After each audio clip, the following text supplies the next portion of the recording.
Hola, buenos días. ¿Sí me escuchan? Buenos días. Sí, buenos días. ¿Me escuchan en la sala al lado? A ver. Sí, perfecto. Empezamos con puntualidad británica. Antes que nada, yo quisiera darle las gracias a todos por el interés en participar de la conferencia sobre el Bitcoin y las criptomonedas. En segundo lugar, quisiera agradecer a Luis Daniel y a César, que tan generosos fueron en aceptar la invitación a platicar con nosotros. Ese es un evento que está en el marco de las actividades del PAPIT que coordina la doctora Girón y la doctora Correa sobre geografía financiera y del PAPIT que coordina una servidora sobre financiarización y desarrollo. Además, quisiera aprovechar para hacer una pequeña publicidad que en el próximo 6 y 7 de marzo vamos a tener la 18ª edición del SEMECOFIN, que es el Seminario de Economía Fiscal y Financiera, y hay al menos 2 ponencias que también están relacionadas con criptomonedas. Entonces, aquí en ese instituto también. Si quieren más información, hay una página en Facebook del SEMECOFIN. Si buscan ahí, todo el programa, la brevedad, se subirá en la página también de Facebook. Bueno, ya entrando en materia, el reciente fenómeno de las criptomonedas atrajo todas las luces de la atención pública en tiempos recientes por 2 motivos. Primero, al romper récord tras récord de cotización por unidad en términos de dólar estadounidense. Essa etapa foi rapidamente bautizada de criptoboom e depois a febre valorativa se convirtió em ressaca depressiva. O desplome do valor de várias das criptomonedas deixou aún mais evidente seu caráter especulativo, mas que como alternativa de uso de uma moneda que seja distinta da emissão estatal. Não foram poucos analistas que alçaram a voz para dizer que se empezava uma espécie de criptoapocalipsis. Entonces fuimos del criptoboom al criptoapocalipsis. Entonces también hay una exageración en ambos sentidos. Justamente para pensar sobre la real naturaleza de las criptomonedas, un par de preguntas nos ayudan. Y al anclar el análisis en el Bitcoin, podemos pensar, ¿es el Bitcoin una moneda o un activo financiero? ¿Se puede clasificarlo así, blanco y negro, una cosa u otra? ¿Qué implicaciones tiene pensar ese fenómeno en cómo la tecnología posibilita la acelerada sustitución del uso de la moneda de emisión estatal? ¿Se trata de una mayor apropiación de la sociedad civil de instituciones antes jerárquicamente demarcadas o más bien estamos delante de la fantasía hayekiana de la privatización del dinero? Además de reflexionar cómo es que las criptomonedas vienen a ser un instrumento que una vez más cuestiona la regla histórica de un Estado, una moneda, con la conferencia de hoy, a partir del caso de Bitcoin, se busca entender mejor qué son, cómo funcionan y cuál es el destino de las criptomonedas. Luis Daniel, nuestro conferencista, destaca el aspecto más técnico, que está indisociablemente vinculado a la reflexión teórica sobre lo que significan las criptomonedas. En una breve presentación, permítanme decirles que nuestro conferencista es originario de la Ciudad de México, pero hace muchos años vive en Zacatecas. Cursó la licenciatura de Ingeniería Informática en la Universidad de Anáhuac y hoy en día es especialista en montar y administrar infraestructura de seguridad para aplicaciones de sitios web de alto tráfico y labora como CEO de la empresa Microbit. Además, es líder de un proyecto que busca levar la cadena de bloques como un instrumento legal en México. Pasando a la segunda etapa, que es justamente nuestro comentarista, la reflexión más en términos de teoría económica, monetaria y financiera será hecha por el maestro César Duarte. El maestro César Duarte es egresado aquí de la Facultad de Economía de la UNAM, cuenta con diversas publicaciones, además de una estancia de investigación en la Universidad de Leeds. La dinámica de la sesión de hoy está pensada para ser una conferencia de 35-40 minutos por parte de Luis Daniel. Luego, nuestro comentarista hará sus comentarios 25-30 minutos. Y finalmente, hay un bloque de intercambio con preguntas y respuestas para ambos. ¿Está bien? Una vez más, todos bienvenidos. ¿Quién es la primera vez que viene al instituto? Nomás para que... Ah, está bien. Está bien, está bien. Bienvenidos, pues, esa es su casa. Muito obrigado. Brasileño. 5 minutos. Persona que sí. Sí, En 5 minutos. Porque ya tengo gente. ¿Y si se puede grabar También se puede. en el auditorio? Es que nos dicen que podemos pasarnos al auditorio y si se puede grabar, porque sigue llegando gente. Sí, adelante, sí. ¿Sí? Entonces, mira, por cuestiones, vamos a hacer un paseo más por un pasillo del instituto. Aquí a la derecha está el auditorio Ricardo Torres Gaitán y ahí nos vemos, ¿va? acompañarnos. Vamos.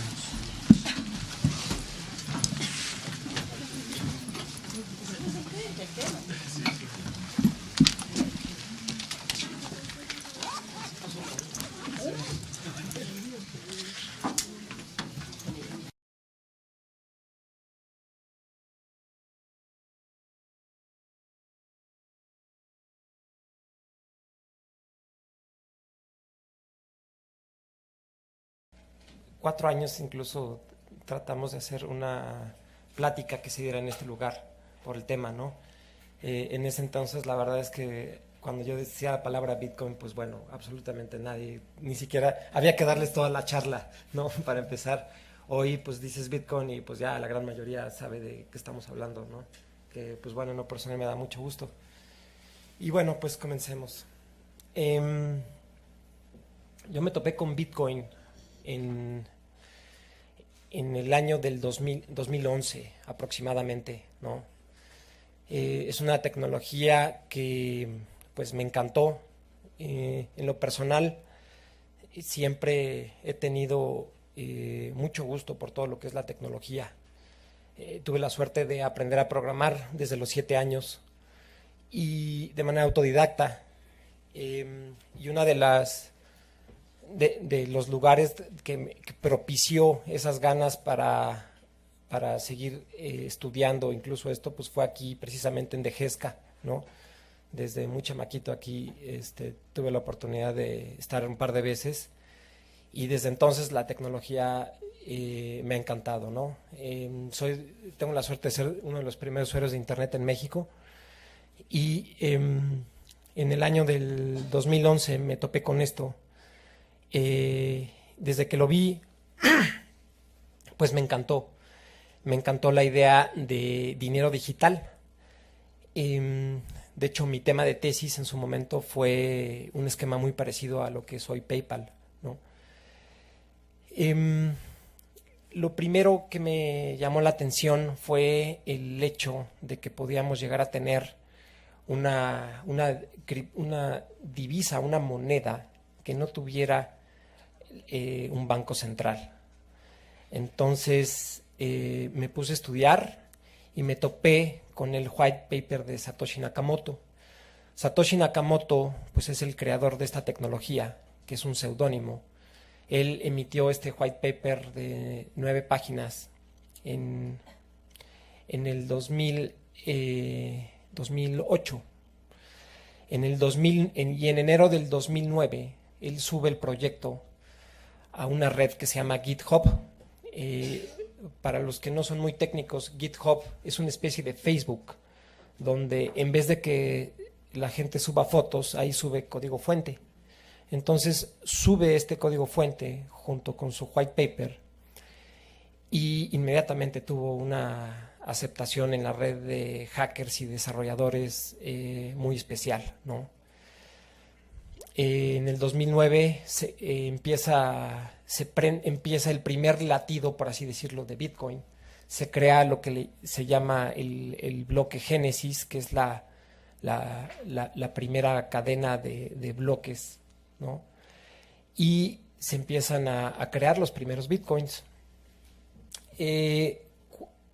Satoshi Nakamoto en este white paper lo describe muy claro. Quiero crear un sistema de dinero punto a punto donde no exista una entidad central. Anteriormente habían habido una infinidad de intentos de crear un sistema digital de dinero. Sin embargo, no se habían logrado.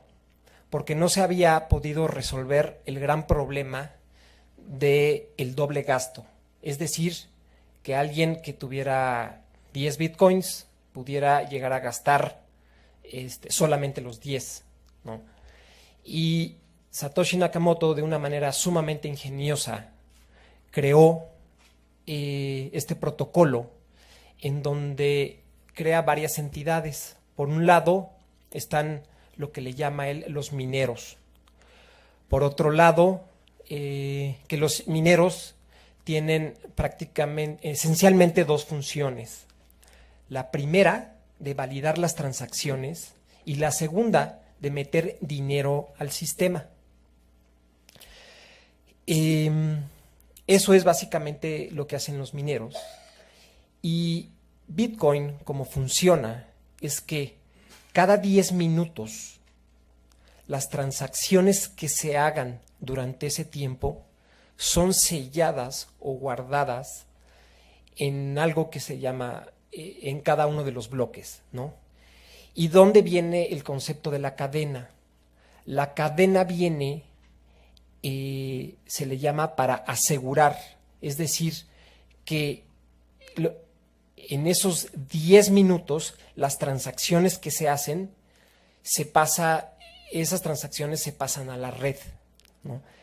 En esta red está el conjunto de mineros que están todo el tiempo verificando que esas transacciones sean válidas, y en esos 10 minutos se cierra, se le pone un candado con un algoritmo criptográfico que se llama SHA-256.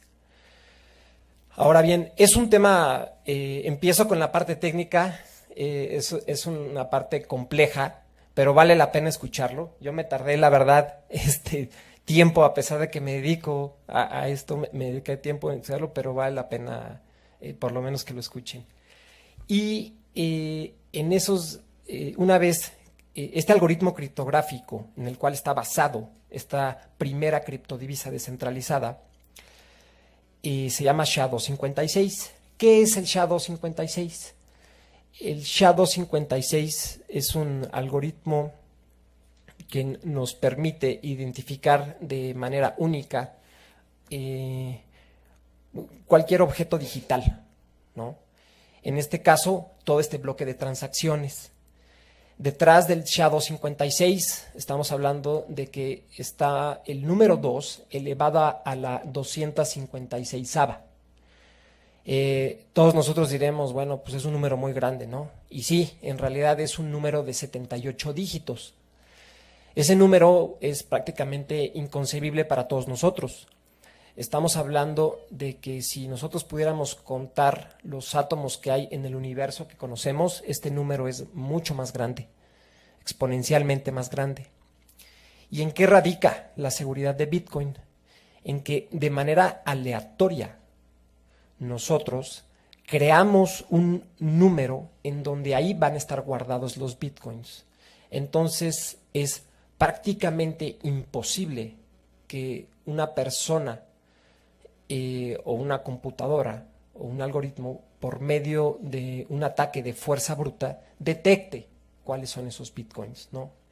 Entonces, sin querer queriendo, este señor creó algo que nunca antes habíamos tenido en la historia de la humanidad, que es un sistema de consensos descentralizado.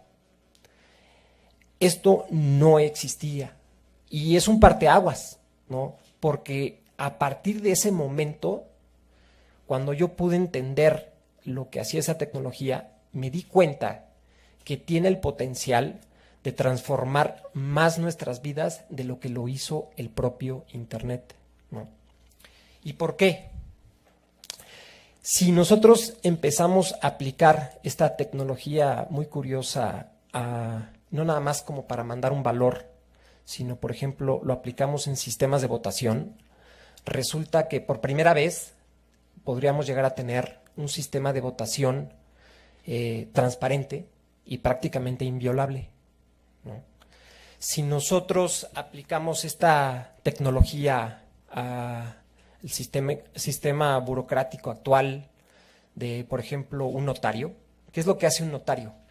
Un notario recibe unos documentos da fe de que se hizo una operación, correcto, lo firma y lo pasa, ¿no? En un sistema burocrático, el que quieran, incluso un pago de impuestos, todo se trata de eso, de sistemas de confianza basados en una caja negra que pues debería todos confiamos en que las cosas suceden. Si aplicamos este sistema de cadena de bloques a todas estas operaciones, pues no nada más tenemos un sistema de confianza, sino tenemos un sistema de certeza, la certeza matemática de que algo sucedió. Por lo tanto, trasladamos un sistema de confianza y le quitamos el sistema de confianza a personas y se lo delegamos a un algoritmo matemático prácticamente incorruptible, ¿no? Entonces, es ahí donde viene esta trascendencia de la cual yo les comento que tiene el potencial de transformar más nuestras vidas de lo que lo hizo el propio Internet, ¿no? Hablar del Bitcoin desde el punto de vista económico, pues bueno, es algo que pues nunca antes habíamos tenido. Se habla mucho de que Bitcoin es una burbuja, de que es una tecnología, de que si ya reventó, etcétera. Quienes llevamos en esto del Bitcoin ya algunos años, por ejemplo, esta caída que hubo en las primeras semanas del año, pues eso lo hemos vivido 6 veces, ¿no? Incluso a veces hasta cosas más dramáticas. Recuerdo bien cuando el Bitcoin de llegar a costar $30 volvió a un precio de 30 centavos, ¿no? ¿Y cómo fue que nació y que se le dio el precio? Pues es algo muy curioso, ¿no? Un buen día, una persona en un foro de discusión puso un post y comentó: la primera persona que me mande una pizza de Papa John's le doy 10,000 bitcoins. Y hubo un valiente que dijo: bueno, pues yo le disparo la pizza, la pido online, se la mando a su casa y vengan mis 10,000 bitcoins, ¿no? Y así fue. O sea, ahí nació ese valor, porque hay algo muy importante que nos da Bitcoin que nunca antes habíamos tenido desde el punto de vista tecnológico y digital, que se crea la escasez digital. Eso no lo habíamos tenido. Nosotros estamos acostumbrados, y habíamos estado acostumbrados, a que cualquier cosa que se digitaliza se puede copiar y se puede mandar por la red, ¿no? Pues les puedo decir que a la fecha no ha habido red que haya sido atacada más veces por tratar de copiar un Bitcoin. Y hasta ahorita no lo han podido lograr. Y es prácticamente imposible que se logre, ¿no? Entonces, ese concepto nace, escasez digital, ¿no? Y, pues bueno, así nació, se le dio un precio al Bitcoin. A todos nosotros, hackers que nos dedicamos a eso, se nos hace algo muy curioso, que tenemos algo que no lo podemos copiar. Se habla mucho, incluso yo entré en una controversia de que si el dinero que hoy tenemos es virtual o digital, ¿no? Desde mi punto de vista y después de la creación de Bitcoin, yo clasifico a las criptodivisas como dinero digital y a todo lo demás como dinero virtual, por varias razones. Entre ellas, por ejemplo, ustedes, aquí seguramente muchos economistas, además de que un Bitcoin no lo puedes copiar, normalmente en un mercado de Bitcoin, un Bitcoin es un Bitcoin. Si yo voy a una casa de cambio y cambio un Bitcoin, no le estoy dando una copia de un activo, como sucede con los bancos, ¿no? Si el día de hoy todos los mexicanos sacamos nuestro dinero del banco, pues ¿qué pasa? Pues ni siquiera, no existe ese dinero, es irreal, ¿no? ¿Por qué? Porque pues los bancos pueden hacer algo que todos nosotros, si lo hacemos, pues nos meten a la cárcel, que es vender dinero que no existe, ¿no? En Bitcoin no sucede eso. Es un sistema, por lo mismo que es un bien escaso, es un sistema provoca un sistema deflacionario. Y provoca un sistema deflacionario también porque hay una cantidad limitada de bitcoins. Los bitcoins, la máxima cantidad de bitcoins que van a haber son 21 millones de bitcoins. Más allá de eso no va a haber, ¿no? Y los bitcoins, como se los comentó anteriormente, pero vale la pena repetirlo porque son conceptos complicados, se crean en el momento que se validan las transacciones. Entonces, por un lado, tenemos a los mineros, que son gente que presta su equipo de cómputo para validar que esas transacciones sean reales, y en recompensa la red les da estos bitcoins, ¿no? Así es como Satoshi Nakamoto creó la introducción del dinero al sistema, ¿no? Un sistema muy ingenioso, porque todos quieren hacer minería y al mismo tiempo, al estar haciendo minería para tener recompensa de bitcoins, están provocando que esta red siga creciendo y siga funcionando y operando. Ahora bien, Bitcoin pues no es la única criptodivisa y no es la mejor.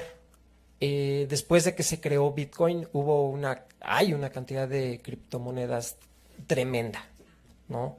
Ha sido un boom espectacular. Hay monedas mucho más eficientes que Bitcoin, hay monedas mucho más rápidas. Sin embargo, Bitcoin fue la primera. Y es la más ineficiente. Un ejemplo de esto es, si yo ahorita, el día de hoy, le quiero mandar un Bitcoin a alguien, el costo de comisión es muy alto, ¿no? Apenas hace 3 días envié unos cuantos Bitcoins a una casa de cambio y tardó cerca de 12 horas en que llegaran esos Bitcoins y el costo de esa transacción fue de $15. ¿Por qué sucede eso? Hoy por hoy, la cantidad de personas que están utilizando la red de Bitcoin ha explotado y la red está saturada. Sin embargo, hay propuestas muy ingeniosas para poder que nuevamente la red de Bitcoin sea lo que fue hace algunos años y que no vuelvan a existir este tipo de cuellos de botellas. Hace algunos años a mí me tocaba ver operaciones por cientos de millones de dólares de un continente a otro a un costo, una fracción del costo, ¿no? Una de las grandes maravillas de lo que es Bitcoin y de las cosas que en lo personal me gustan mucho es que abre la puerta a un sistema de micropagos que nunca habíamos tenido. Bitcoin te permite enviar 1 centavo de peso si quieres, ¿no? Cosa que sería inviable en cualquier sistema tradicional. Otra característica muy importante es que el libro contable donde se registran todas las operaciones de Bitcoin está abierto a que cualquier persona lo pueda llegar a revisar, ¿no? Entonces, esto lo hace rastreable, pero al mismo tiempo es anónimo. Bitcoin es anónimo, pero es rastreable, ¿no? Entonces, nos permite una serie de aplicaciones, como les comentaba, que nunca habíamos tenido, ¿no? Un caso de uso muy específico que me gusta mucho comentar es una persona en Durango que hace un tiempo él quería abrir una tienda de abarrotes, ¿no? Por métodos tradicionales, esta persona fue a pedir dinero al banco y pues, como ustedes saben, 64% de las personas de este país pues no tienen cuenta de banco. Por supuesto, no le fue aceptado el crédito y decidió recurrir a una plataforma de préstamos en Bitcoin que hay. Pues esta persona subió su proyecto, recibió fondeos de lugares pues increíbles, recibió $10 de Australia, $20 de Sudáfrica y así. El caso es que esta persona pudo llegar a abrir su tienda de abarrotes en ese entonces, pagó el dinero con sus respectivos intereses a todas las personas y hoy por hoy esta persona tiene 7 tiendas de abarrotes, ¿no? Y se fue fondeado con esta tecnología. Son ese tipo de cosas donde yo veo a Bitcoin que hacen algo pues que nadie más, ningún otro mecanismo en ese entonces lo podía hacer, ¿no? Otro caso de uso muy específico es una persona que requería de hacer pagos a proveedores en la India, ¿no? Para él poder pagar a India, sus pagos llegaban a tardar incluso hasta 3 días en poder llegar a su destino, con un costo de comisiones, comenta él, a veces hasta de un 15% o en algunos casos hasta de un 20%, ¿no? A través de Bitcoin y con casas de cambio aquí en México que hay, esta operación llega a tardar horas con un costo de comisiones extremadamente bajo, ¿no? No se diga en el tema de remesas, por ejemplo, ¿no? Y bueno, pues se abre esta, yo lo veo como un antes y después, un parteaguas de este tipo de tecnología en democratización de muchas cosas, ¿no? Digo, un caso también, yo me di cuenta, yo vivo en Zacatecas, vivo en una cabaña sustentable, en un bosque ahí, y mis vecinos es un ejido, ¿no? En este ejido hay 300 personas, y me toca ver, por ejemplo, un caso muy específico. Una madre soltera, cómo tiene que viajar para ir por su apoyo de 700 pesos, caminar 10 kilómetros, ¿no? Con este tipo de tecnología, pues los pagos realmente deberían de ser, podrían ser inmediatos y sin costo de comisiones. Por ese caso, hace algunos años, arranqué una iniciativa ciudadana que le llamé el peso digital. Esta iniciativa ciudadana la llevé ante Banco de México con la idea de que México tuviera como un agregado monetario más, o sea, la versión digital del peso, ¿no?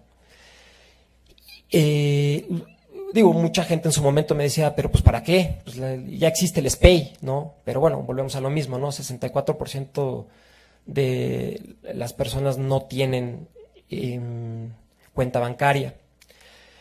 Si México tuviera una entidad, utilizar esta tecnología, esta cadena de bloques, y que tuviera un sustento, un peso legal, pudiéramos llegar a tener aplicaciones verdaderamente increíbles, ¿no? Un ejemplo de esto, por ejemplo, sería, podríamos llegar muy fácilmente a la utopía de cualquier sistema fiscal, que es el impuesto único, ¿no? Como de hecho alguna vez en su época aquí en México lo tuvimos, ¿no? Cuando existían el timbrado, pero de manera digital.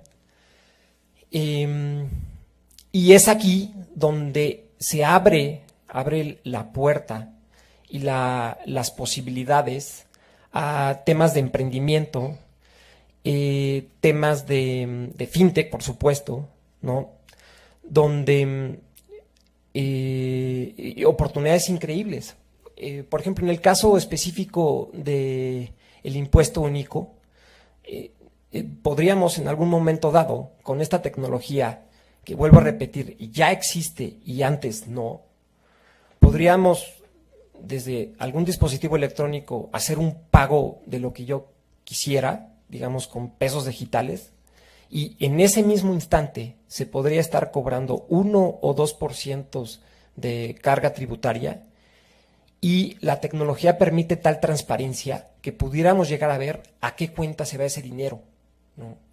Y en su momento, llevándolo más, podríamos ver incluso hasta bajo qué institución está el resguardo de ese dinero. Y en su momento, a qué servidor público tiene la injerencia sobre esos recursos y a dónde se van, ¿no? Entonces, a ese nivel, ¿no? Incluso me topé con un proyecto muy interesante en Argentina, con una persona que se llama Pia Mancini. Pia Mancini hace algunos años creó algo que le llama el Partido de la Red. Es un sistema, ellos quieren hackear la democracia, así lo llaman ellos, ¿no? Y han llegado a ganar algunos puestos populares y han hecho cosas muy interesantes, ¿no? Un ejemplo de esto es la persona que gana el puesto popular, por elección popular, tiene la firme convicción que todas las decisiones que va a ser en base a una plataforma. Entonces, ¿a qué voy con esto? Un ejemplo que, bueno, ella misma me lo dio. Nuestros votantes con esta aplicación pueden llegar a elegir en qué se gastan los recursos públicos. Nosotros publicamos ahí y les damos las opciones. Por ejemplo, tenemos tanto para alcantarillado, ¿a qué se le da prioridad? ¿Alcantarillado o alumbrado? Y la gente vota, ¿no?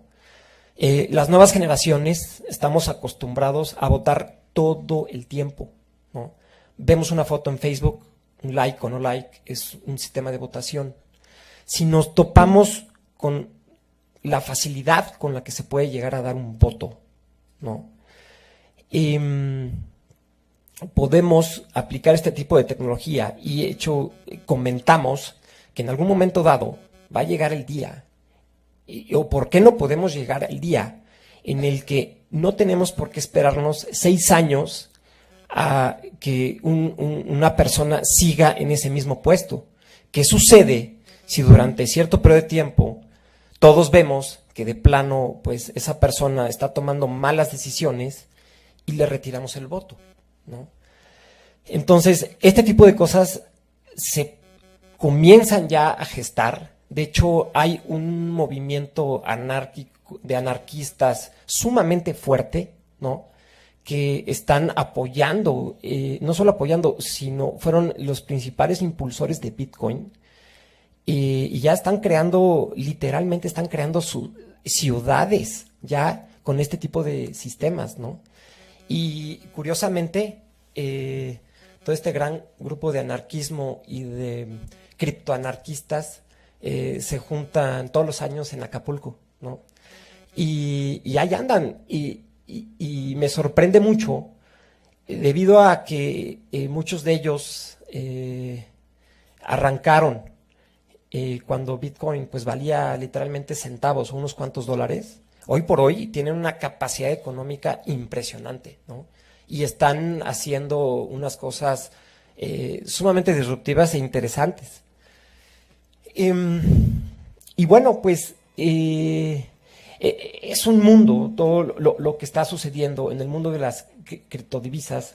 Las primeras charlas que yo daba hace algunos años, pues nos juntábamos 15 personas, 20 personas, y hoy por hoy voy a las charlas, son 4,000 personas, ¿no? Todos los bancos, todos han hecho inversiones importantes en este tipo de tecnología. Y pues va creciendo de manera exponencial, ¿no? Se habla mucho, les comentaba, de que pues Bitcoin es una burbuja. Lo que desde mi punto de vista yo veo como que Bitcoin es una tecnología y sí se han creado burbujas, desde luego en Bitcoin, la acabamos de ver, ¿no? Un Bitcoin a $20,000 y a los días siguientes tiene una caída del 30-40%, ¿no? Pues eso es una burbuja, ¿no? y principalmente creado por dos cosas. Finalmente acaba reducido en el precio y en un mercado. Al mercado, buena parte del mercado, lo mueven dos cosas: la avaricia y el miedo. Y bueno, es por eso que vemos este tipo de fluctuaciones tan fuertes, que haciendo una recapitulación de los últimos años, en porcentaje, este tipo de fluctuación que ha tenido Bitcoin cada vez es menor, mucho menor, ¿no?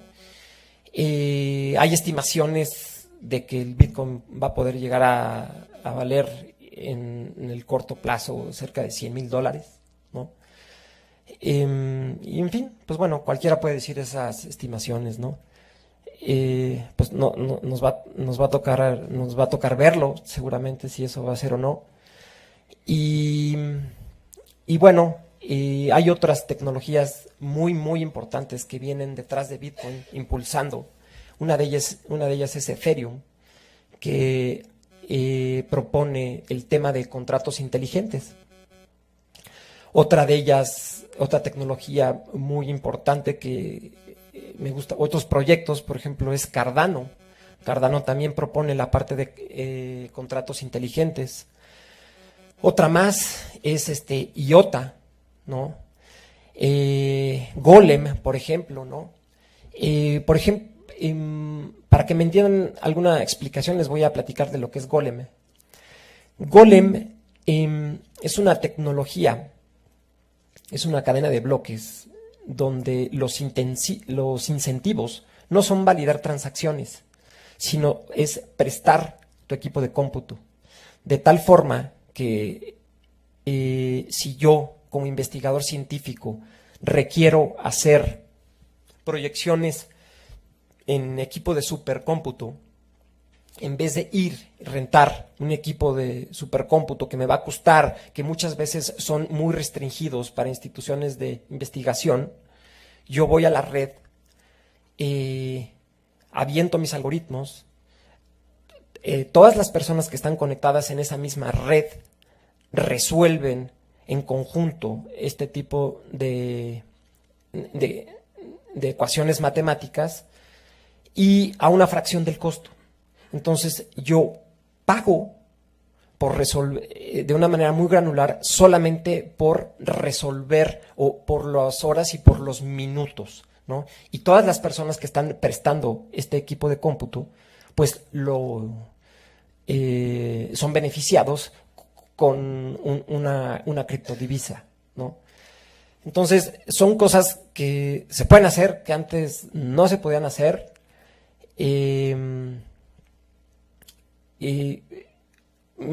Por ejemplo, un proyecto también muy interesante, ¿no? Que es que trata de disruptir el tema de propiedad intelectual. Hoy por hoy yo tengo un invento, lo registro, mi patente, y al hacer eso, pues yo lo abro, ¿no? Con la propia cadena de bloques permite hacer un ejercicio que le llaman Proof of Existence, en donde yo tengo un documento PDF que nadie quiero que lo vea, yo lo subo a la red, lo firmo y queda grabado que este documento en específico, sin ninguna alteración, tal cual, existió en tal fecha y en tal momento, ¿no? Entonces, eso en algún momento dado me abre la posibilidad para proteger lo que yo, quiera ahí proteger. Puede ser hasta una canción o lo que sea, sin divulgarlo. Entonces, son infinidad de aplicaciones que están habiendo en el momento que la tecnología, pues ya digo, en los últimos años ha transformado muchísimo nuestras vidas, ¿no?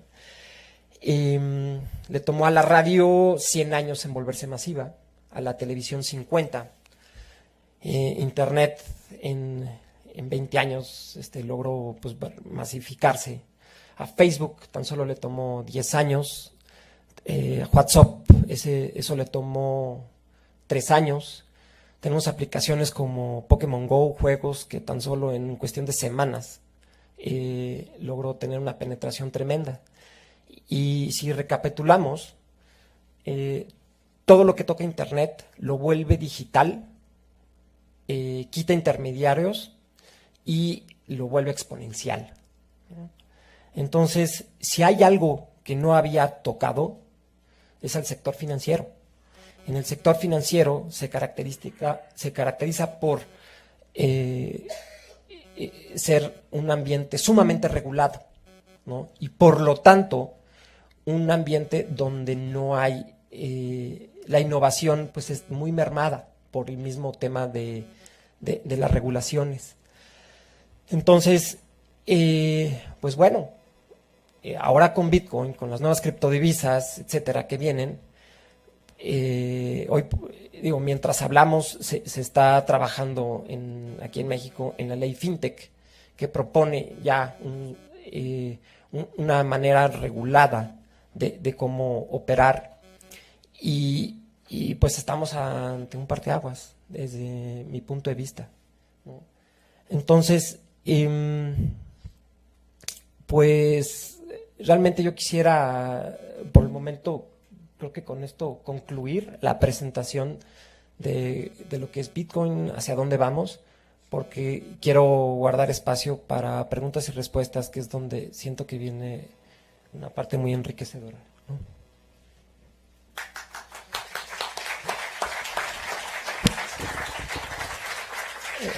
Muchas gracias, Luis Daniel. Les reitero que el evento fue justamente pensado que Luis Daniel nos pudiera dar ese parecer para más técnico realmente, para quitar un poco toda la perplexidad que existe alrededor del tema, pero al invitar a César para hacer el comentario es justamente tratar de conjugar la lectura de todas las potencialidades tecnológicas por detrás de las criptomonedas, pero a la vez la reflexión crítica sobre cómo eso trastoca la reflexión mismo sobre la naturaleza del dinero y el cotidiano de las operaciones financieras, ¿no? Entonces, en ese sentido, ya le paso la palabra a César Duarte. Tiene 25 minutos, ¿está bien?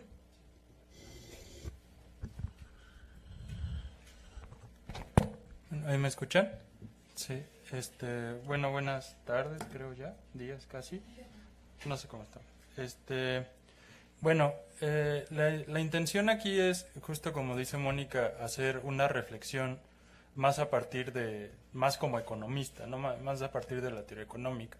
Acuérdense, como economista no quiere decir que les vamos a decir si tienen que comprar o no tienen que comprar, ¿no? Porque pues, no sabemos el futuro, todavía no.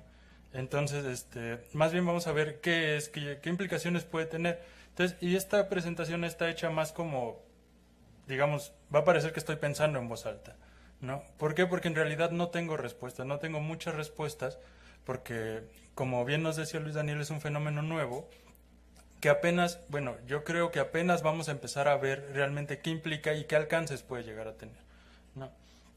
Entonces, no sé cómo funciona esto. ¿Hacia allá? Ah, ok, perfecto. Ok, bueno, primero, ¿qué es el Bitcoin? Bueno, Luis Daniel ya nos lo explicó muy bien. Saqué estas dos definiciones, si podemos llamarle así, ¿no? Un poco para contrastar las ideas. La primera es de bitcoin.org, que es una red consensuada que permite un nuevo sistema de pago y una moneda completamente digital. Entonces, digamos, es una red. El Bitcoin no es tal cual la moneda o lo que pensamos el activo, sino que es una red que permite que exista este tipo de monedas, ¿no? Es la primera red entre pares de pago descentralizado, impulsado por sus usuarios sin una autoridad central o intermediarios, que ese es el punto clave, y desde un punto de vista de usuario, Bitcoin es como dinero para Internet, ¿no? Bitcoin puede ser el único sistema de contabilidad triple existente. Bien, pero Krugman, ¿no? Krugman sacó en su columna en el New York Times, sacó un artículo hace, me parece, un mes, donde es muy crítico del Bitcoin, ¿no? Y Krugman lo califica como es un activo que no tiene forma física, pues solo es un registro digital almacenado en computadoras, ¿no? Lo que diferencia a las criptomonedas de las cuentas bancarias regulares, que, como decía Luis Daniel, igual solo son un registro digital almacenado en una computadora, es que su existencia no se conserva en los servidores de una institución financiera específica, sino que son distribuidos en muchos lugares. Ese es el punto, o sea, no está centralizado. No tienes una institución, un intermediario que es el que le da validez o no a eso, sino que está totalmente descentralizado y la validez se da, podemos llamarlo socialmente, ¿no? Bien, entonces, partiendo de estas, ya no sé cuál apreté.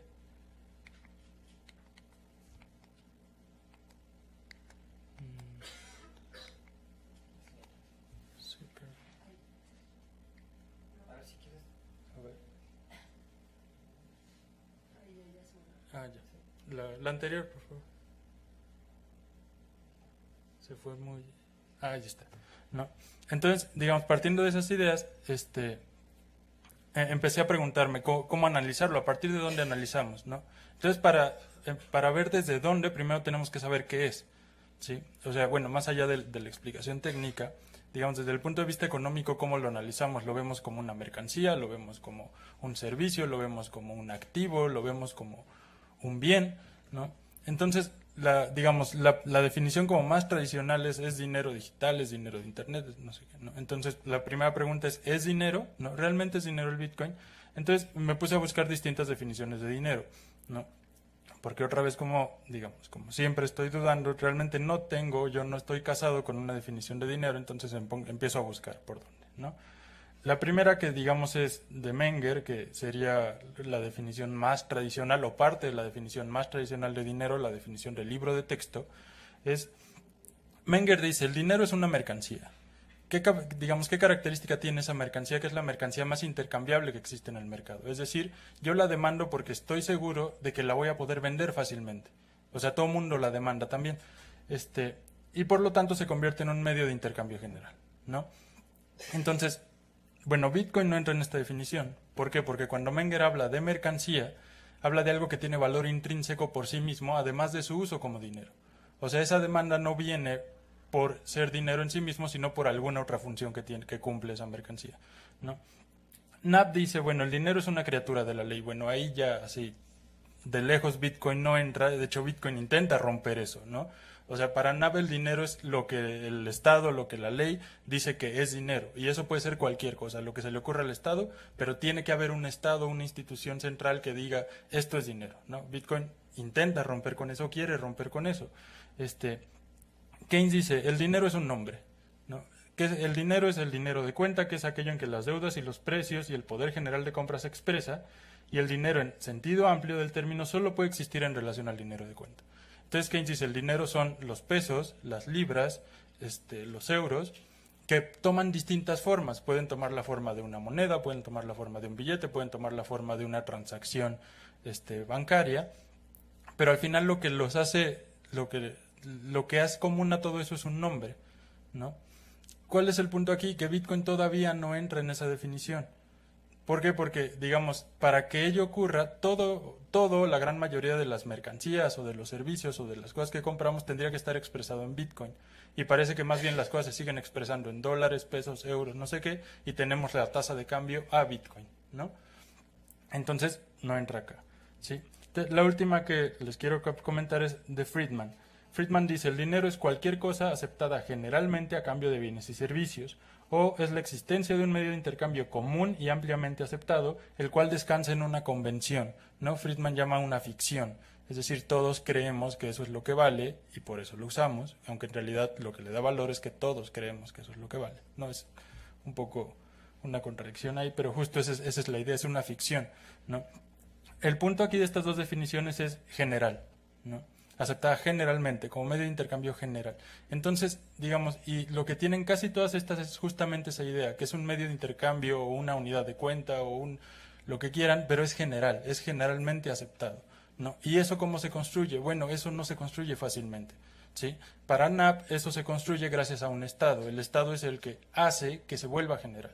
te obliga a que se vuelva general. Para autores como Menger o como Friedman, eso es una especie de convención, bueno, no una especie, es una convención social también para NAP, pero es algo que surge del mercado, a través del mercado, surge solito, digamos, no hay ninguna intervención. Entonces, si tomando estas definiciones tradicionales, llamémosle así, Bitcoin parece que no entra todavía, pero bueno, vamos a seguir cuestionando, ¿no? Cumple las funciones del dinero, ¿sí? Muchas veces cuando ustedes van a un libro de texto dicen el dinero no dice qué es, sino que en lugar de definir qué es, te dice para qué sirve. No te dice es un círculo de color dorado, no te dice el dinero es un medio de valor, bueno, es una reserva de valor, una unidad de cuenta y es un medio de intercambio. No, en realidad son funciones, no definiciones. Pero bueno, vamos a ver si cumple esas funciones del dinero. Carstens hace poco dio una conferencia ya como flamante director del BIS, ¿no? Donde analizaba esta cuestión de las criptomonedas, ¿no? Entonces Carstens dice, mientras las criptomonedas pueden pretender ser monedas, no cumplen las definiciones del libro de texto básicas, ¿no? La mayoría estarían de acuerdo en que no funcionan como unidad de cuenta, sus valuaciones volátiles las hacen poco seguras para descansar en ellas como medio de pago común y como una reserva de valor estable, ¿no? Carstens dice, pues no cumple estas funciones, ¿no? La reserva de valor, justo, la alta volatilidad hace difícil que se recurra al dinero como reserva de valor. O sea, lo que hace la abuelita que guarda las joyas como reserva de valor, que guarda el oro como reserva de valor, es difícil hacerlo con Bitcoin, justo porque es muy variable, ¿no? Así como puedes ganar, puedes perder, ¿no? Entonces, lo que decían, bueno, ahorita el oro ya es algo parecido, pero si ven los precios del oro también en el muy largo plazo tienden a ser estables, ¿no? Con Bitcoin todavía no sabemos qué va a pasar en el muy largo plazo, ¿no? En el contexto actual la demanda es altamente especulativa. Eso quiere decir que, digamos, si yo ahorita compro Bitcoins y en un mes puedo salir ganando 40% o puedo salir perdiendo 40%, entonces como reserva de valor, digamos, es una apuesta, ¿no? Unidad de cuenta, lo que comentábamos, o sea, normalmente se utiliza para ponerle precio a las cosas, pero en relación a otra divisa, ¿sí? Los precios están fijados en dólares, en euros, en pesos, en libras, lo que quieran, y luego lo transformamos a Bitcoin para ver cuánto cuesta en Bitcoins, ¿no? Entonces realmente no funciona como unidad de cuenta, y tal vez la función más general es que es un medio de pago, ¿sí? Krugman dice, en principio podemos efectuar pagos electrónicos con Bitcoins, sin embargo, para hacer pagos electrónicos también podemos utilizar tarjetas de débito, PayPal, así como otras plataformas, y resulta que los Bitcoins son un medio de pago lento, inadecuado y costoso, ¿no? Como les digo, Krugman no le gustan mucho los Bitcoins. En realidad no hay ninguna buena razón para utilizar Bitcoins en nuestras transacciones regulares, a menos que no queramos que nadie sepa qué compramos o vendemos, por lo que gran parte del uso real de Bitcoins se asocia con las drogas, el sexo y otros artículos del mercado negro, ¿no? Y esto me estoy seguro que lo han escuchado un montón de veces. O sea, el Bitcoin, ¿a quién le sirve? A los narcotraficantes para que no vean lo que están haciendo, a los de trata de blancas, a todas esas personas, ¿no? Entonces, bueno, no es que no lo usen, pero no son los únicos que lo usen. Bitcoin funciona ampliamente como medio de pago, ¿no? Entonces, algunos negocios que ya aceptan Bitcoin como tal, ¿no? La lista es mucho más larga, obviamente.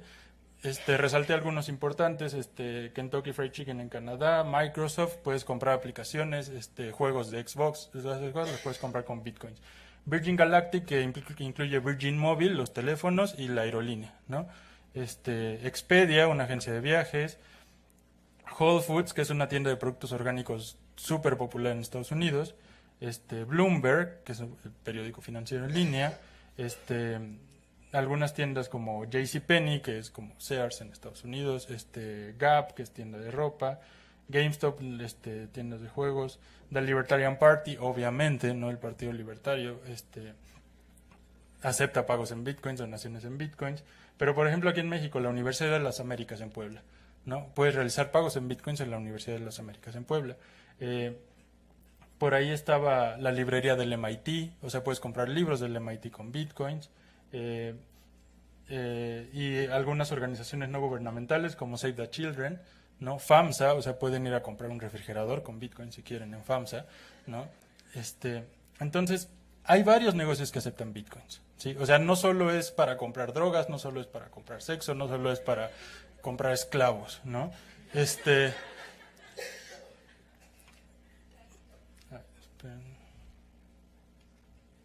Pero, hay un pero, ¿no? Podemos usar un medio de pago que tiene un valor tan inestable, ¿no? Lo estoy pensando en un contexto actual. Estas son tasas de cambio anual. Tomé una fecha, la cotización de Bitcoin es diaria y agarré el 1 de enero. ¿Por qué? Pues porque me dio flojera pensar en otro día, ¿no? Pero si vemos así en medio de los días, las variaciones son muy distintas, ¿no?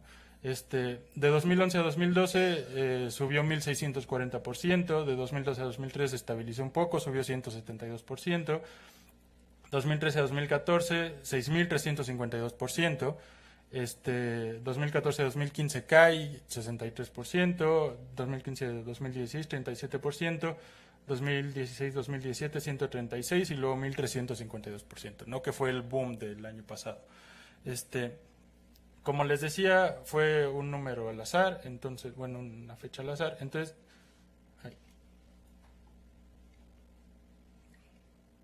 bueno. Entonces, eso es lo que pasa, digamos, eso es lo que hay adentro de esas variaciones, ¿no? Como ven, es por ahí, o sea, el valor es muy bajo a partir de desde 2010.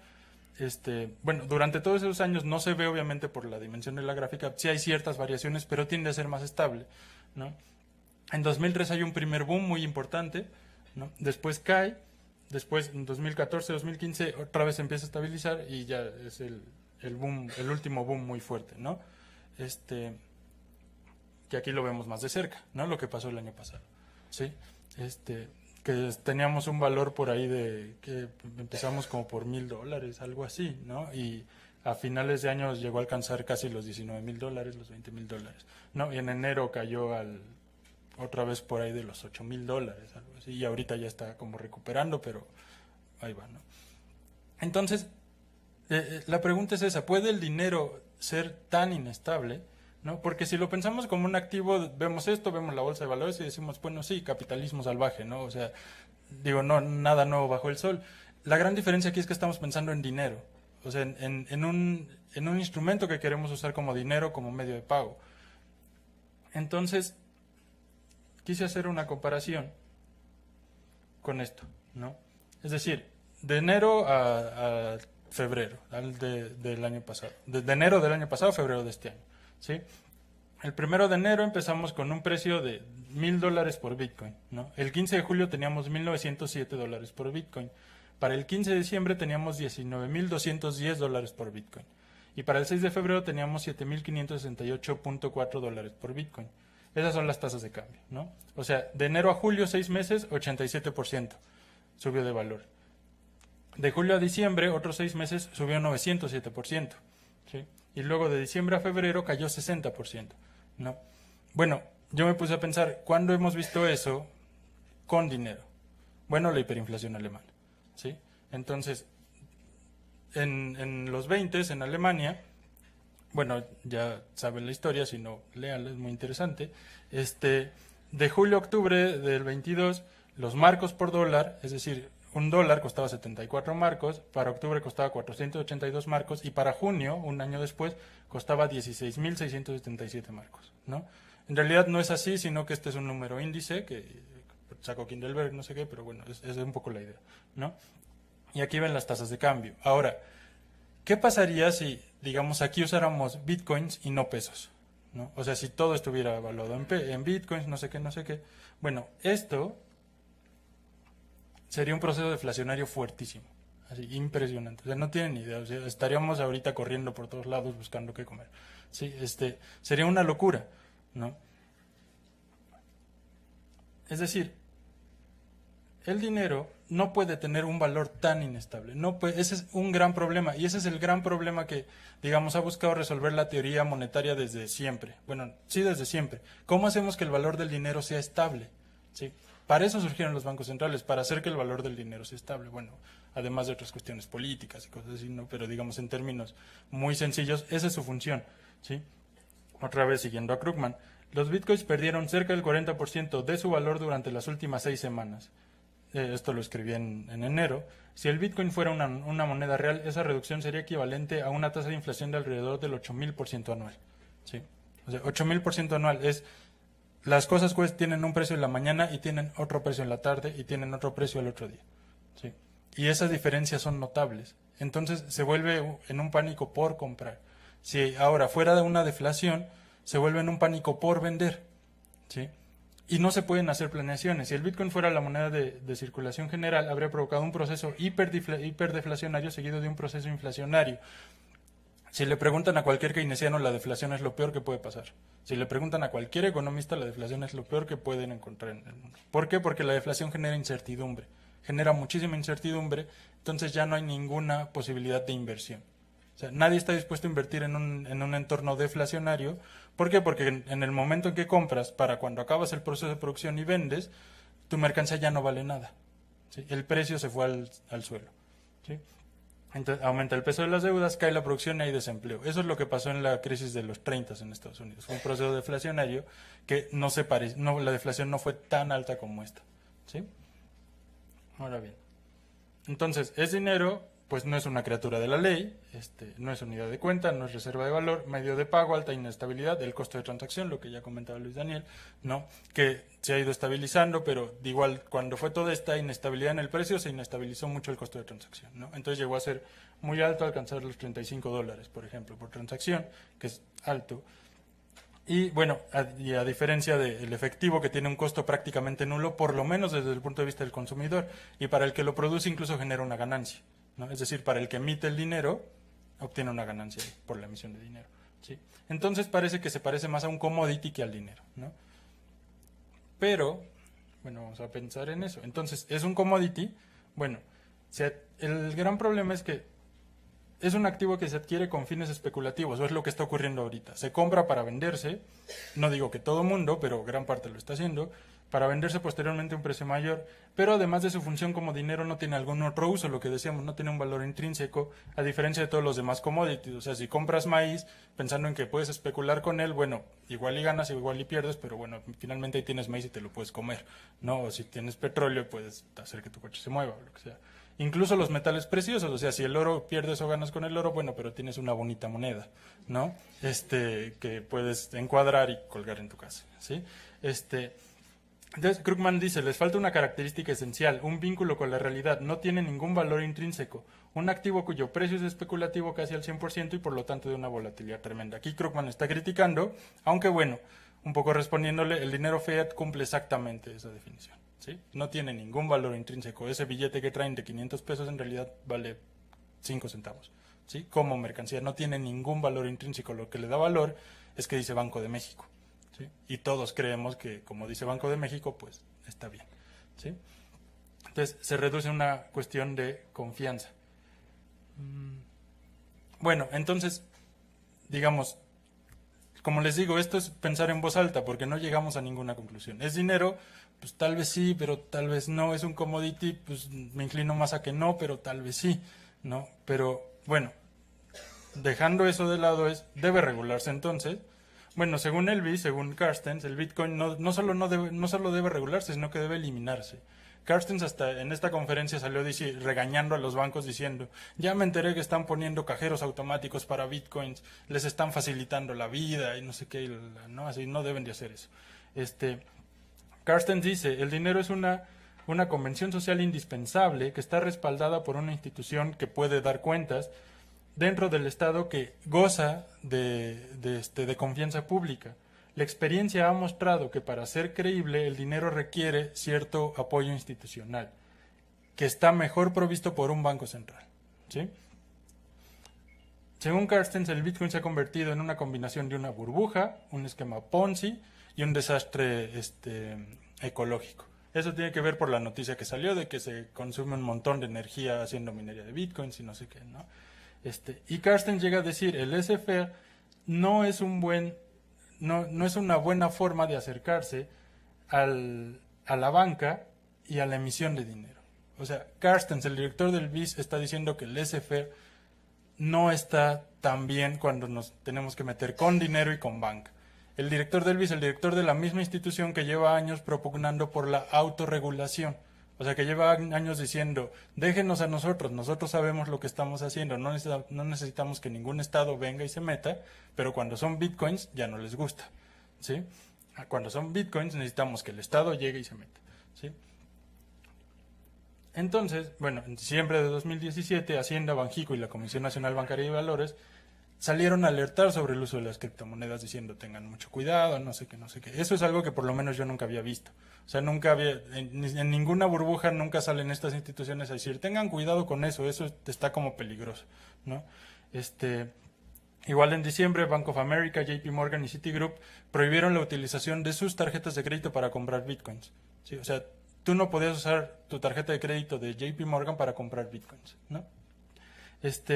La ley FinTech, que ya habló Luis Daniel, que busca regular los servicios financieros que prestan las instituciones de tecnología financiera, la aprobó el Senado en lo general el 21 de febrero, hace unos días, ¿no?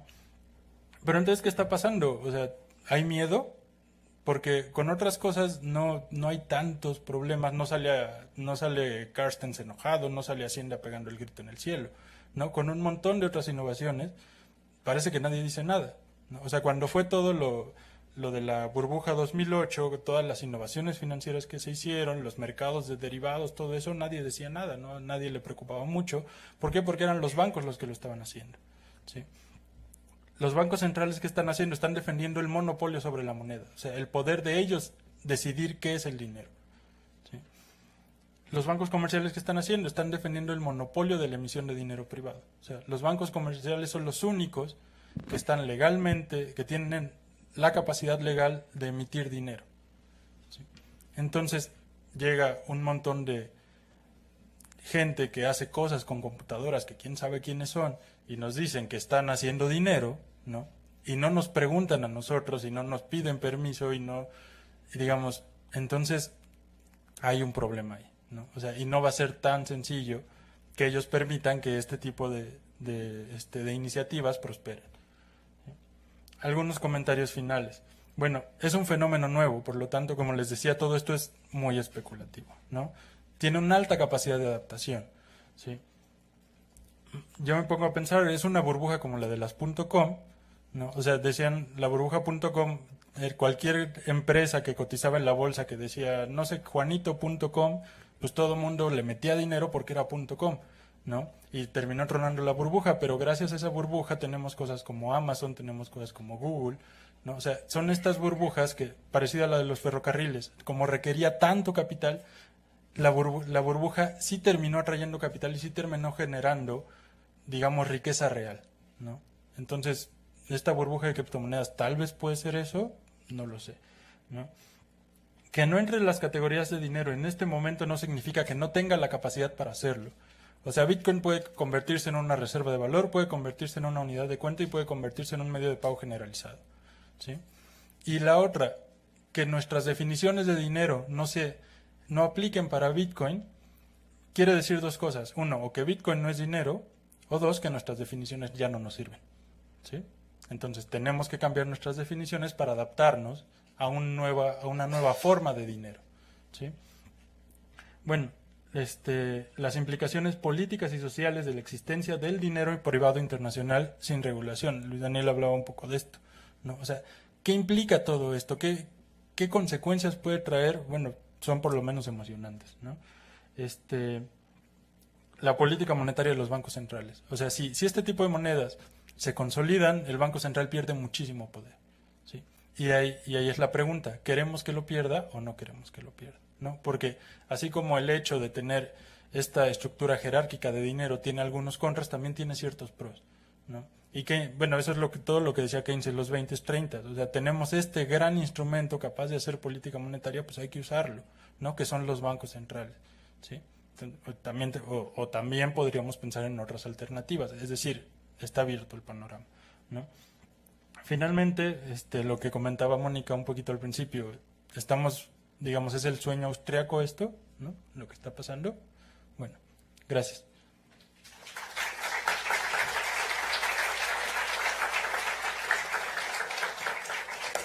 Muchas gracias, César.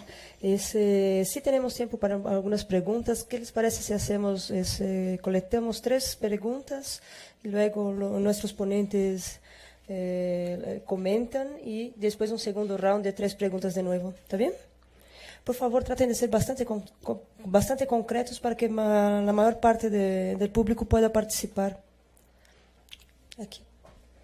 1, Calma, calma, calma. 1, 2, 3. Aquí, ya. Segunda vuelta. Primeramente me gustaría preguntarle al doctor César Duarte o al profesor César Duarte, ¿de dónde saca el dato de que la ley FinTech se aprobó el 21 de febrero? Porque hasta donde yo tenía entendido todavía no la han aprobado los diputados y los senadores, la aprobaron pero en diciembre. Y segundamente me gustaría preguntar al profesor Luis Daniel Beltrán sobre cómo funciona el protocolo, el algoritmo CHA256. Y la segunda pregunta sería, ¿te dé más información sobre IOTA? O sea, más características y así. ¿Cómo funciona comparado con Bitcoin? Nada más. Ese aquí.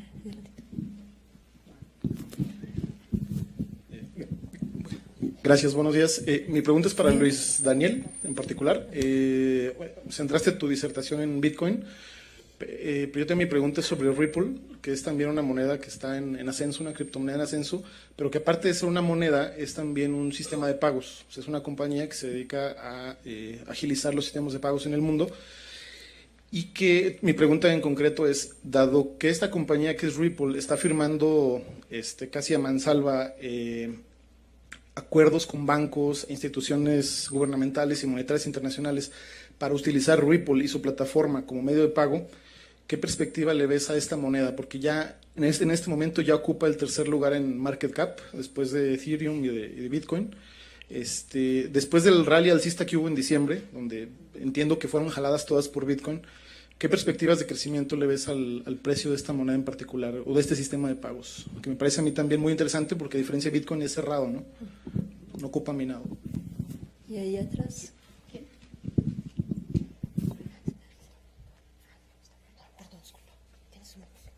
Bueno, la pregunta también va para Luis Daniel Beltrán y principalmente, ¿hay posibilidad de que una persona física cree su criptomoneda? ¿Cómo lo hace? Y ¿a qué instituciones puedo acudir para poder comprar criptomonedas? Gracias. ¿Les parece si se aprovecho de una vez y agarro la segunda vuelta de preguntas y les paso nada más? ¿O ya? Está bien, vamos, entonces vamos ya.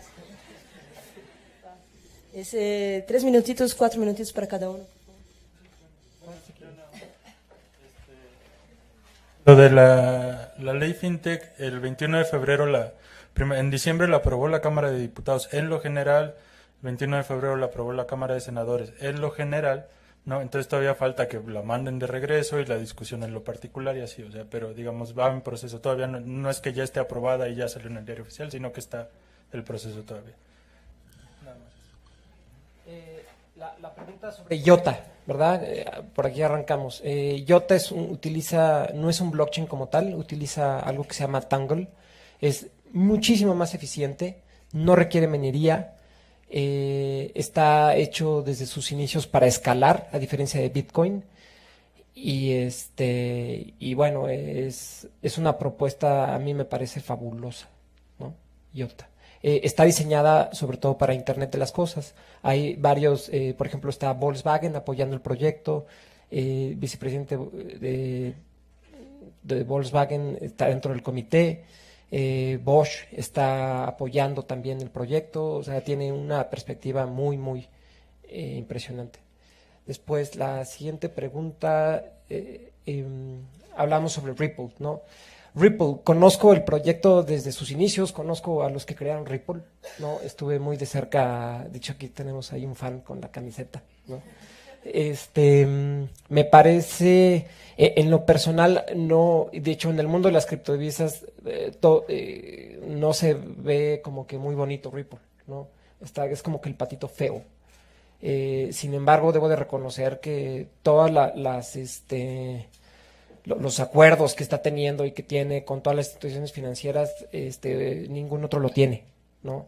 Lo veo como muy viable, es eficiente. HBC, por ejemplo, muchos de sus procesos internos ya los hace a través de Ripple, ¿no? Y tú puedes mandar, a través de la red de Ripple, mandas bitcoins.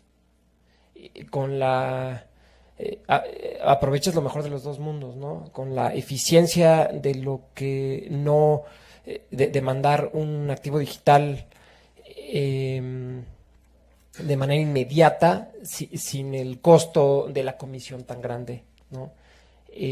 Tiene una perspectiva muy importante. En lo personal, yo solamente la utilizo para especular, la verdad, Ripple, ¿no?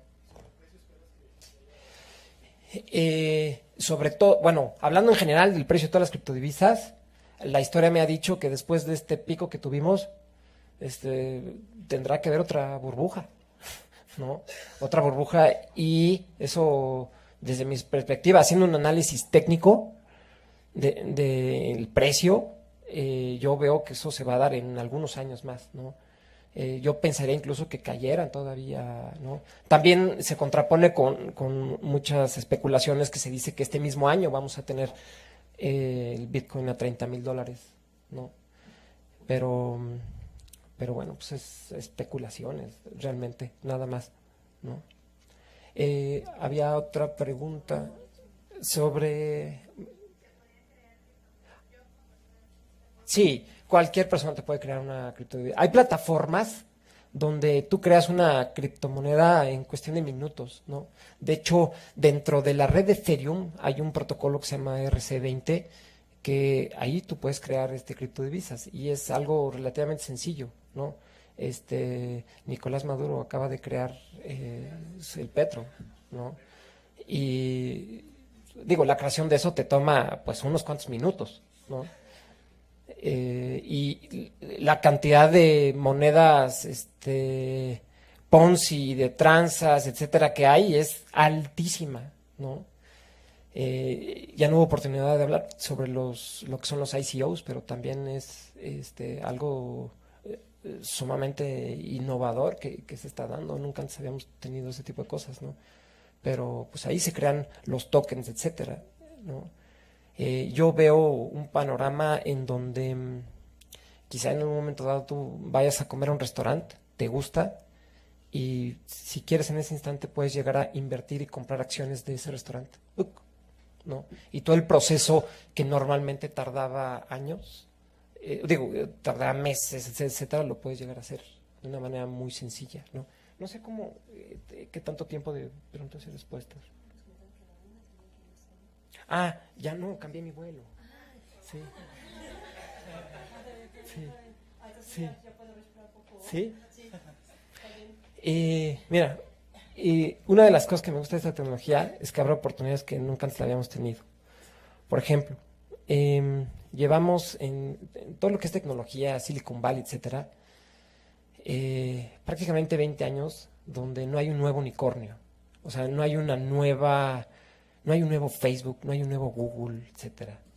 Y desde cierto punto de vista yo lo veo que pues, ya son monopolios que están devorando cualquier tipo de innovación que hay. Hay algún proyecto nuevo, innovador, lo compran y lo hacen más grande, ¿no? Y por otro lado, tenemos algo que se llaman las ICOs. Normalmente cuando una empresa se quiere fondear e ir a bolsa y hacerse pública, pasa por un procedimiento muy costoso, tardado, que se le llama un IPO, que saca su oferta inicial pública. En el momento que se hace IPO, pues tú ya puedes llegar y comprar esa acción en bolsa. En el mundo de las criptodivisas, existe eso mismo, pues se le llama ICO, que significa Initial Coin Offering. Es decir, yo tengo un proyecto y quiero levantar capital, hago mi sitio, la gente me manda alguna criptodivisa, bitcoins, ethers, y un contrato inteligente, ¿no? Sobre todo sobre la plataforma Ethereum, les devuelve tokens, que sería el equivalente a una acción, ¿no? Me ha tocado ver, por ejemplo, en Zacatecas, cómo personas están entrando a este tipo de cultura de inversión, que aquí en México no la tenemos, ¿no? Países como Estados Unidos, el porcentaje de gente que invierte es altísimo. Están pudiendo hacer partícipes de proyectos que tienen el potencial de transformar de manera disruptiva muchas cosas, ¿no? Y pues son cosas que no se podían hacer antes, ¿no? Y hoy se pueden. Y al mismo tiempo, y con esa facilidad que se hacen las ICOs, pues hay cantidad de ICOs, pues tranzas, que lo único que hacen es, por ejemplo, hay un ICO para dentistas. O sea, yo leí el white paper y no, pues esto es una tomada de pelo, ¿no? Hay ICOs, por ejemplo, hay un muy interesante que se llama de Telegram, la aplicación esta que viene, que no sé si todos ubiquen o algunos ubican lo que es Telegram. Telegram es una aplicación de software libre que viene a hacer una propuesta a lo que sería WhatsApp, ¿no? A lo que sería WhatsApp es una propuesta. Está por lanzar su ICO en estos días. En preventa levantó cerca de $700 millones. Se estima que va a alcanzar 1.5 billones gringos, ¿no? de dólares. Con esa cantidad de capital, bien llevado, y con gente honesta y emprendedores, creo que es cuando yo veo que va a poder existir así como que un respiro para ver nuevos proyectos que no sea Facebook, que no sea Google en esa área, ¿no? Entonces, pues eso pues me da a mí mucho gusto, ¿no?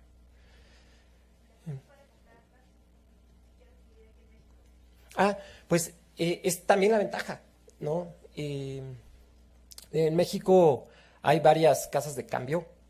Hay una que tiene prácticamente el 95% del mercado, que se llama Bitso. Puedes pagar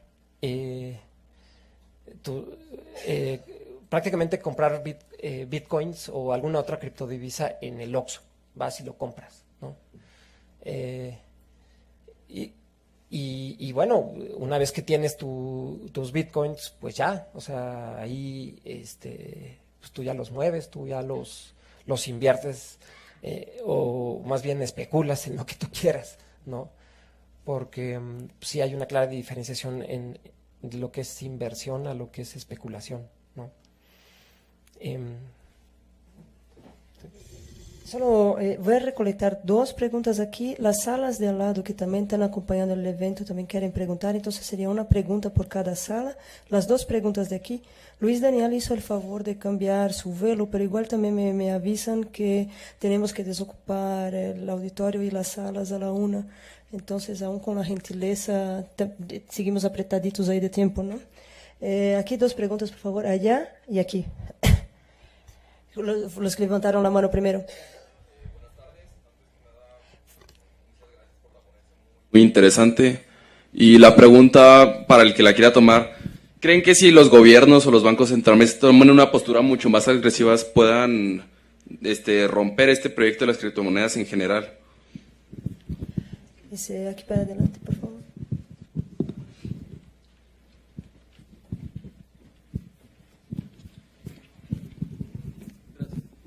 Yo quisiera preguntar dos cosas. Una, ¿qué pasará cuando se acaben las bitcoins con este tope que dices que tienen de 21 millones? Y la otra, en unas conferencias de tecnología escuchaba que se habla de una tendencia a la estandarización de la blockchain. Quisiera saber su opinión al respecto de esto, si es posible, cómo se lograría, o si no, qué es lo que lo impediría. Gracias.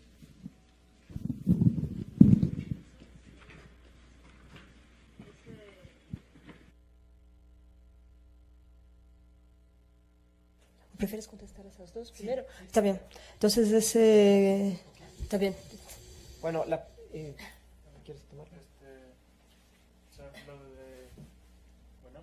Sí, la posibilidad de que los gobiernos puedan, digamos, destruirlas o impedirlas, digamos, es probable, pero yo lo veo muy, muy, muy complicado. O sea, algo que han tenido muchísimos problemas es justamente para regular Internet, ¿no? Y lo han intentado de 1000 maneras y, digamos, hasta el momento no lo han podido. Y además, la otra cuestión, justo al estar en la red, necesitas coordinación de muchísimos gobiernos para lograrlo, ¿no?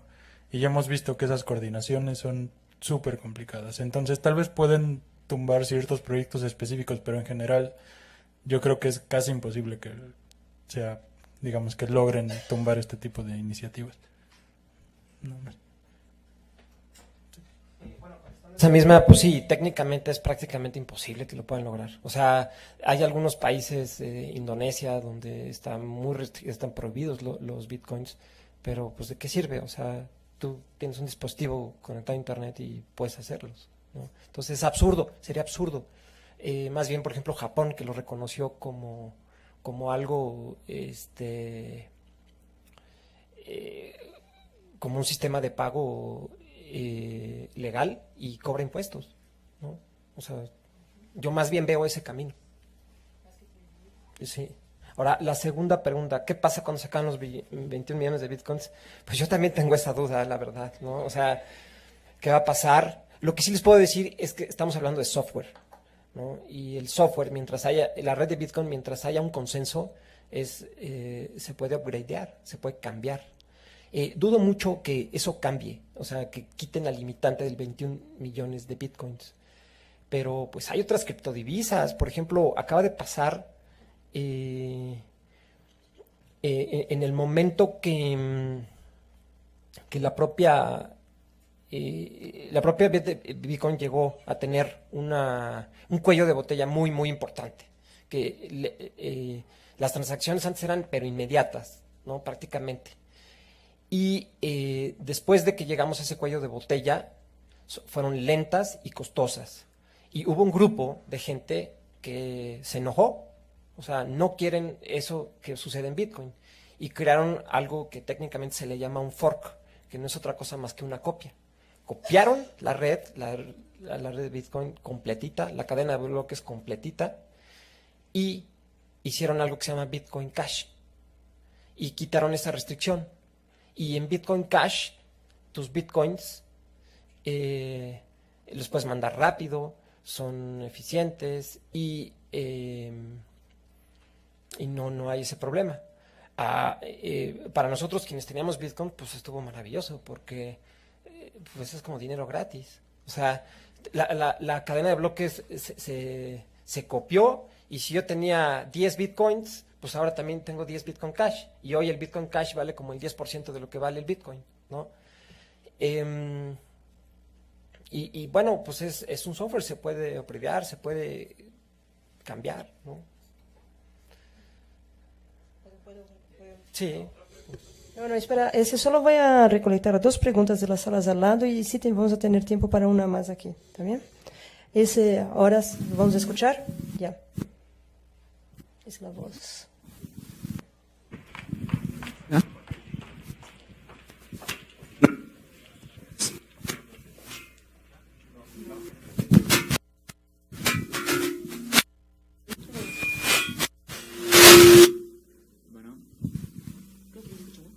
Bueno, ¿se escucha?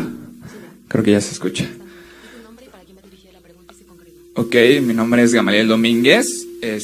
La pregunta es para quien la tome y tengo 2 preguntas.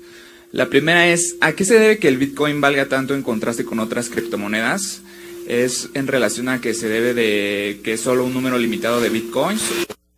¿O a qué atiende? Bueno. ¿Se me escucha?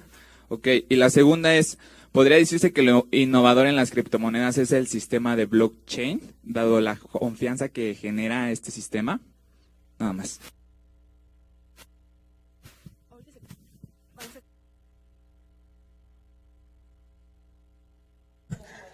Ok.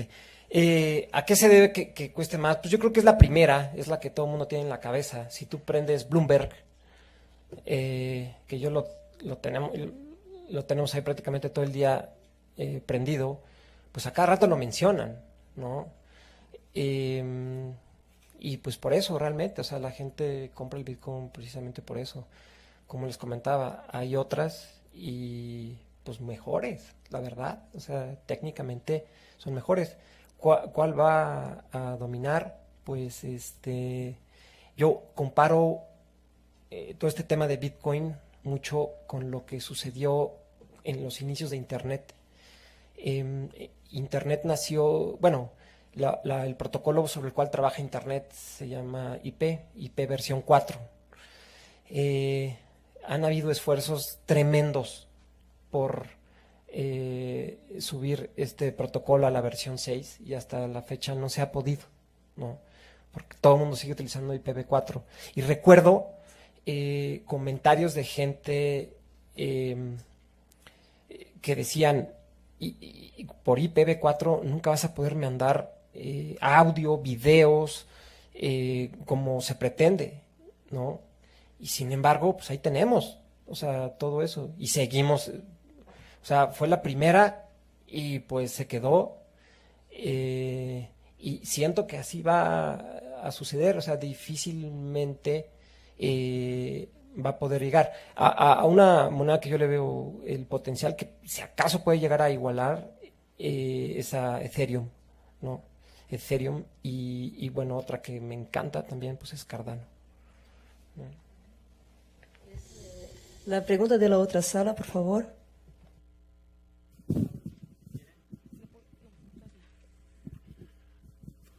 Hola. ¿Cuál es el otro sistema que mencionaste que es más ágil que el sistema de blockchain?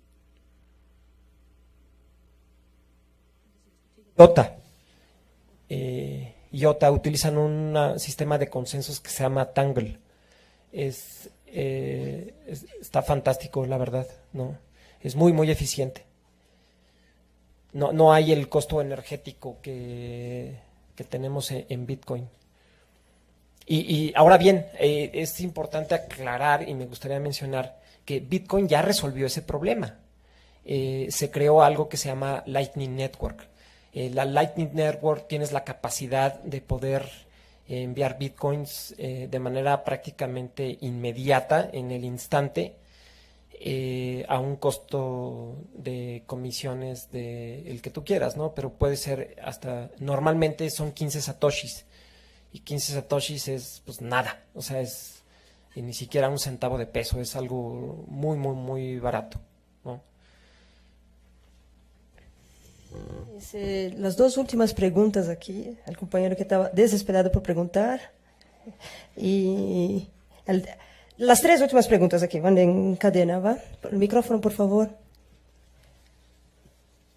También nos llegaron algunas preguntas escritas por escrito. Yo les voy a pasar a los comentaristas. La letra está una catástrofe. Les deseo suerte. Ahí viene llegando el micrófono aquí, por favor. Pero una de las preguntas es algo que también quisiera que consideraran en sus respuestas. En México, o sea, ya se habló de la ley FinTech y cómo fue aprobada y eso, pero ¿qué más se está haciendo para garantizar realmente que ese nuevo fenómeno, las criptomonedas en México y de iniciativa de nacionales se queden bajo el marco legal y en qué pie está eso? Ahora sí.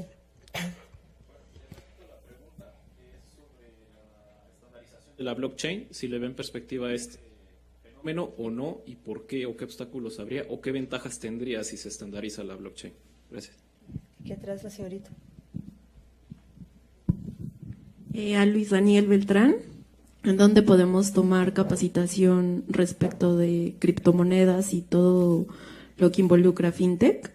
Y la segunda es, ¿cómo aplicaría dentro de el envío y pago de remesas a través de un transmisor de dinero todo esto de criptomonedas? La última pregunta, por favor. Para César, me parece que en el ejemplo de comparando el dólar con el Bitcoin, me parece que fue un poco extremo. Fue 100% Bitcoin o 100% dólar. El Banco de Barbados sacó un paper hace como un año acerca de qué beneficios tendría tener cierta cantidad de su reserva en criptomonedas. A lo que concluyeron fue que tener un 10% más o menos de reserva en criptomonedas podía ayudar porque tenía las ventajas de la liquidez y tenía las ventajas que mencionaba Luis Daniel. Entonces, pero además tener un respaldo en dólares, que es algo de lo que se ha hablado mucho acerca de las criptomonedas, que no tienen un respaldo. ¿Qué opinas tú acerca de un sistema mixto? Un poco, tal vez un 90-10, un 50-50, no lo sé, para poder tener lo mejor o sea, los beneficios de las criptomonedas, pero además tener cierta seguridad, por así decirlo, cierto respaldo. Está bien, ¿qué les parece si hacemos el orden al revés? César contesta primero, que es justamente la última pregunta fue dirigida a él, y encerramos con la última intervención de Luis Daniel. Bueno, respecto a eso, en realidad, por ejemplo, el oro también se usa como reserva, ¿no? Y eso no quiere decir que el oro sea dinero. O sea, yo creo que más bien, digamos, en ese ejemplo que pones, el Bitcoin se está viendo como una especie de activo, y justo con la intención de pues tenerlo como reserva para garantizar cierta liquidez respecto de los bancos centrales. Así. El probable funcionamiento de un sistema mixto, digamos, yo lo veo viable, y en ese caso el Bitcoin sería una alternativa de pago, ¿no? O sea, no, yo lo quise llevar al caso extremo justo para intentar como desentrañarlo un poco más, ¿no? Pero sí, o sea, lo más probable es que si eso llega a pasar tarde bastante tiempo, porque bueno, ¿cuánto tiempo llevamos hablando de la caída del dólar y que el mundo multipolar y no sé qué, y el dólar lleva 50 años cayendo, ¿no? Se supone. Entonces, sí, o sea, lo más probable que pase, al menos en el corto mediano plazo, es que existe este sistema mixto donde el Bitcoin se convierte en una alternativa de pago, ¿no? El punto aquí es, lo que yo creo que tendríamos que ver en ese caso es qué tanto sigue la demanda especulativa o no para que sea viable como ello, ¿no? Porque justo, o sea, si el precio es tan cambiante, es muy difícil que la gente que lo compre con fines de transacciones, ¿no? Sino simplemente es como especulación y se convierte, digamos, en ese sentido lo podemos meter en la misma bolsa que las acciones y que los commodities y este tipo de cosas, donde realmente no, su función como medio de pago se vuelve muy secundaria, ¿no? Entonces yo creo que primero se tiene que, digamos, pensando en que llegue a ocupar esa función, primero se tiene que estabilizar esa burbuja, ¿no? Y ya después ver qué va a ocurrir, y también ver qué tanto se está dispuesto, tanto del lado de los gobiernos para aceptar los bitcoins como ese medio de pago, y del lado de los mismos usuarios de Bitcoin, que el gobierno llegue y diga, bueno, sí, vamos a usarlo, pero estas son las reglas, estas son las normas, sí, porque gran parte del proyecto es justamente evitar eso, ¿no? O sea, romper con eso y que no haya una institución, un banco central que esté regulando lo que está ocurriendo, ¿sí? Bueno, contestando aquí las preguntas de estandarización de blockchain. Me gustaría saber específicamente todavía más detalle de qué se habla este tema de estandarización. Hay proyectos muy interesantes donde son blockchains de blockchains. Hay donde tú puedes mandar un Ether y recibir un Bitcoin, o puedes mandar un Bitcoin a través de la red de Ether, etcétera, ¿no? Me tocó verlo, un proyecto de ese tipo de cosas, a lo mejor a eso se refiere. Lo que sí les puedo decir es que quién va a tener la mayoría, ¿no? De mercado o de uso en la red de Bitcoin, pues yo creo que los primeros tienen mucho más posibilidades, ¿no? Y no necesariamente tiene que ser el mejor, sino el que tenga la habilidad de penetrar con más gente, ¿no? Que sea el blockchain más utilizado.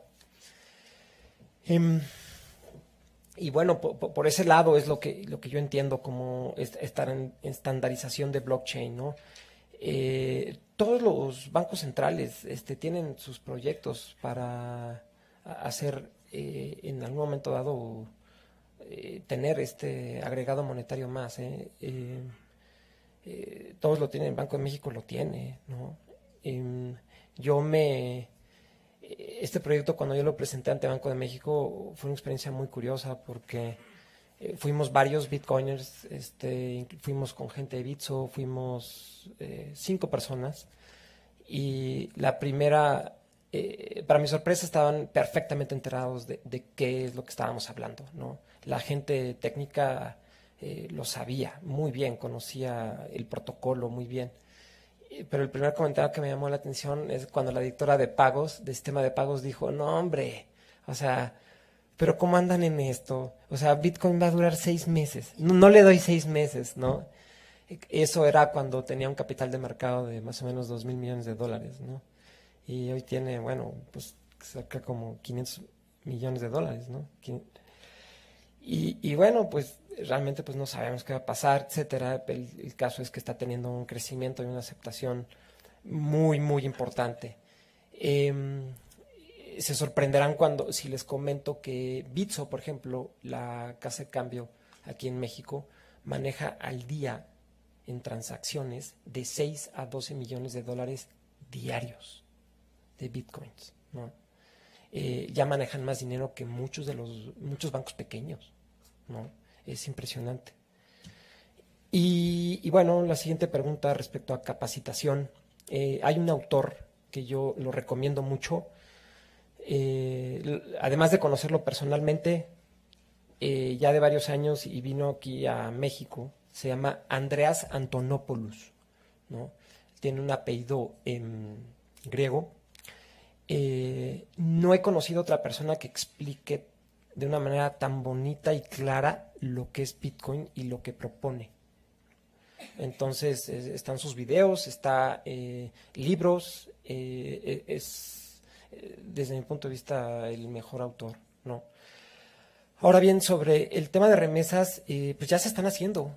Hay ya startups en el rubro de fintech que están haciendo tema de remesas, no solamente en México, Estados Unidos, sino en otras partes del mundo, y los ahorros en promedio son del 2 al 6% en comisiones, ¿no? Y son cosas muy interesantes, ¿no?